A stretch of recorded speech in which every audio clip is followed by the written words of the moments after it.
मला रोहिणीताईंचा फोन आला होता. त्यांनी मला सांगितलं. पालकमंत्र्यांचाही फोन झाला. मग त्याच्यानंतरच मी फॉर्म भरला. नाहीतर मी कॉर्पोरेशनसाठी पण प्रचारच करत होते. मी अशी काही खूप रेडी नव्हते. त्याच्यामुळेच तर माझी एवढी गोंधळ झाली.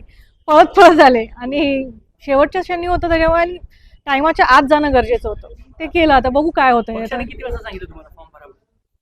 12 पावणे 12 12ला सांगितलं. 12ला सांगितल्यावरती सगळी माझ्याकडे तयारी तर आपली असेल ना, प्रॉपर्टीची माहिती, इतर इन्फॉर्मेशन. ते सगळं होतं. त्या सगळ्या एनओसीज वगैरे आधीच होत्या आणि मी त्या जोडल्या. फॉर्मही आधीच होता. फॉर्म म्हणजे कॉर्पोरेशनचा फॉर्म आधी होता. मग मला 24 मधून इलेक्शन लढवायची होती. बट अनफॉर्च्युनेटली 24 माझ्यासाठी अनफॉर्च्युनेटली 24 हे रिझर्व झालं. पण त्याच्याने आम्हाला काही फरक नाही पडला. आम्ही पक्षासाठी काम केलं आणि आज पक्षाने सांगितल्यावरच आम्ही फॉर्म भरलेला आहे. म्हणजे तुम्ही इच्छुक होता, त्यामुळे सगळे एनओसी किंवा सगळी मी माहिती इच्छुक होते. व्यवस्थित पण करून जेव्हा रिझर्वेशन तिथे पडलं तेव्हा पॉईंटच नव्हता. कारण मी राहते 24 मध्येच. तर मग रिझर्वेशन झाल्यावरती ऑटोमॅटिकली मी क्लेम करू शकत नाही. त्याच्यामुळे मग आम्ही प्रचार करायचा तो केलाच. आता बघू 20 तारखेला काय होतंय ते.